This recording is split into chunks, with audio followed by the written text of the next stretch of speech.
What's the story, Morning Glory? What's the word, hummingbird? Well, the word is your girl Eve from 90 Day Fiance got herself in a legal pickle because she was charged with assault and battery on her husband, Muhammad.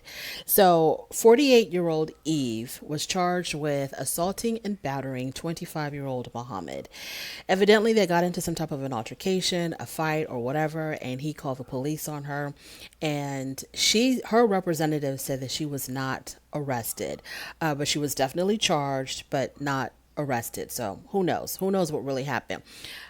The details of what happened, how it happened, or whatever, I don't really care about. What I care about is why why was this even allowed to happen? So, Eve, my girl, there were so many red flags, two in particular, that really you should have gotten rid of this man.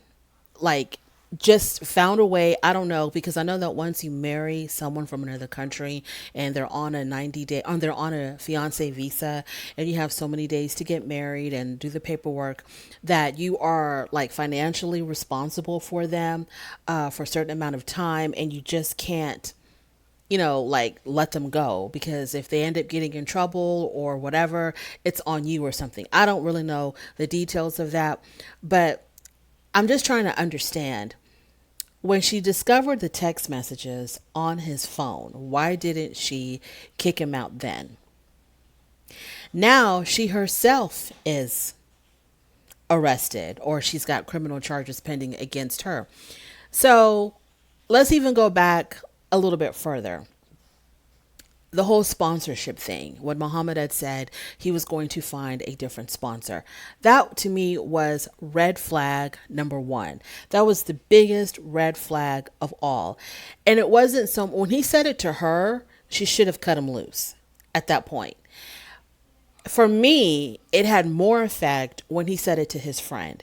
When he met up with his friend from the mosque and very calmly told his friend that he wanted to get a new sponsor. He wasn't angry, he wasn't arguing, he wasn't emotional like the way he was when he first told Eve via text when they were in the same home together and they were arguing, and he texted her, "I think I should find a new sponsor." Okay, we can say that at that moment he was upset, heat of the moment, they're arguing, he just wants to say something very hurtful because, they're having an argument. But when he ended up bringing this same topic up again with his friend after the dust had settled, he's not arguing, he's not emotional, he's not irate. He's just having coffee or having tea with his friend in a cafe, having a very casual conversation. When he brought that up to his friend and said, "I'm thinking about getting a new sponsor," that's when I knew that this was not, that Muhammad found Eve as being very replaceable and that he really wasn't here for her. Okay. So, but when he brought it up to her, that should have been the opportunity for her to get rid of him, but she didn't. Then when she saw the text messages, that was another opportunity to get rid of him, but she didn't. So I don't know if she wasn't kicking him out of her home because she still had feelings for him, or because she literally couldn't, like she legally could not. And I understand that he was living in the home with her, their husband and wife, that you just can't kick someone out, you just can't change the locks, you have to go through a process. So when I'm reading these articles about the assault charges against Eve, I need to also be reading information about eviction processes that she had already filed against him, but I'm not reading that. So it appears like she was not in the process of getting rid of him. The fact that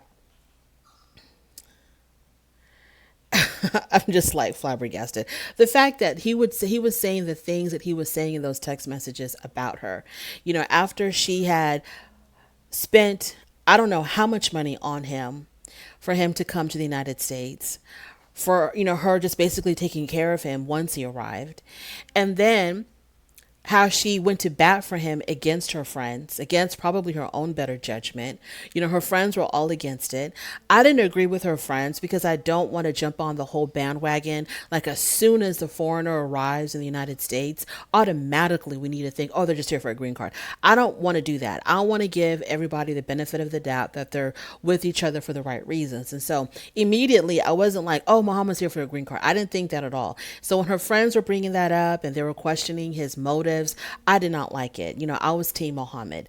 But after he talked to his friend about replacing E with another sponsor, that's when I jumped ship. So she's done so much for him. And then for her to read those text messages where he's talking about leaving her, that he was just using her for a green card, how he really wants to hook up with this other woman. And from what the articles say, there's been, several other women, not just one, that he's been messaging and carrying on these inappropriate conversations with. So the fact that she saw those text messages, I would have immediately have started the eviction process. And I don't know, but these people are, I don't know. I was going to say they're very toxic for each other because it got to the point where police were involved. And I can just hear Muhammad's high pitched voice. And when they're having their arguments, I can just hear him say, "Do you want me to call the police? I'm going to call the police." I can just hear him say that. So, oh my God, Eve, you got played. You got played. You got played. Hopefully these charges will be dropped. When I say hopefully, obviously, if she really did put her hands on him, then she just needs to go through the process and take her punishment, whatever it is, whether it's, probation or community service or paying a fine or spending time behind bars, whatever it is, you just got to suck it up and you just got to do it. But if you didn't do it, if it was just him using the law to get his way or using the law to get rid of Eve, then I hope the charges are dropped. I don't know what the hell's going on with these people. We won't know until more information comes out.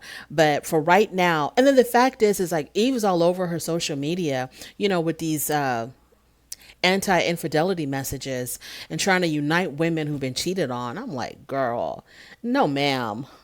No, ma'am. I don't know what the hell you're trying to do, Eve, but no, you're 48 years old. Okay. You're not some 18-year-old who's just gotten cheated on for the very first time. You're a 48-year-old divorced woman with a child. Okay. You've been around the block a couple of times. And for you to just so quickly hook up with Muhammad the way you did and bring him over to the United States and marry him, you're a very experienced woman. So stop with the whole, oh my God, I've been cheated on. Like you're the first woman who's ever been cheated on. Like this was some, y'all were married for 40 years and your husband cheated on you, after 40 years of, look, this was bound to happen. Muhammad is young. He's easy on the eyes. If you really thought that he was serious about this, you really thought that, and I even said in my own reviews, I don't believe in May December marriages, especially when there's like a huge age discrepancy. And the guy is so much younger than the woman. I just really don't believe that. Do they work? Yes. Do they work successfully? Yes. But I think the majority of them probably don't. Because I think that they're just bonded together with lust. That's all it is. It's just lust. And then that tends to wear off after a while. Muhammad got to America and he was like a kid in a damn candy store. And I know those girls were going hard in those DMs. I know they were. I know they were going hard for him in those DMs. And he could not resist. He couldn't resist. He probably never had this much attention before in his life and he didn't know what to do with it. So, and then there's inappropriate pictures and inappropriate calls and just the horrible things he was saying about her behind her back. I mean, awful, awful, awful, awful. Eve, after you're done with your criminal case, girl, please file for divorce. Get rid of him. It is not worth your reputation. It is not worth your peace of mind. Get rid of him. Let him figure it out on his own. He's more than capable of doing that. Let him figure out his path in this world on his own with whatever he's going to do. One more thing. On the show, when Muhammad had that conversation with his mother, when things kind of like turned around for him because, he was fighting her on so many things. He was fighting her on her wardrobe, fighting her on the fact that she wasn't going to convert, all this other stuff, fighting on the fact that, she wasn't going to do the things that should be done if she was going to be with a Muslim man.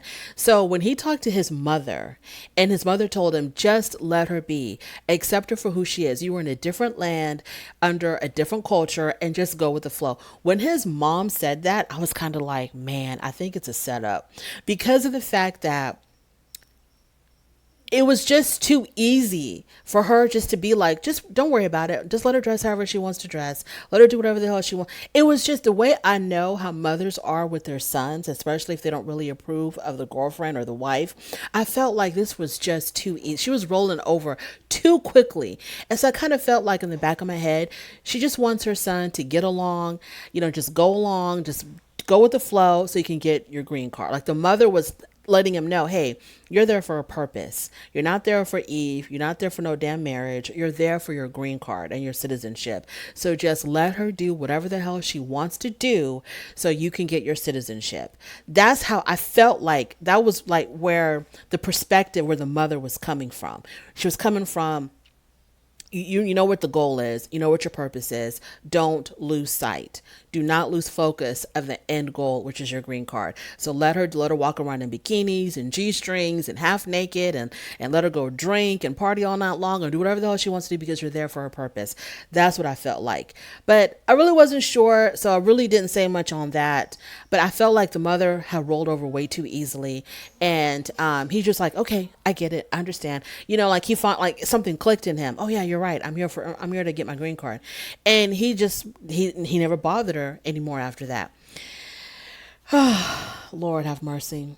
Mm, mm, mm, mm, mm. Eve, after this, please get rid of him. Please get rid of him. End it. End it. Please end it. And I know what your friends are saying to themselves. I mean, you're going to be getting the I told you so's for the rest of your life. Anyways, thank you for joining me. I really do appreciate it. On your way out, don't forget to rate the video. If you like this content, please subscribe, and I will definitely talk to you later. Bye.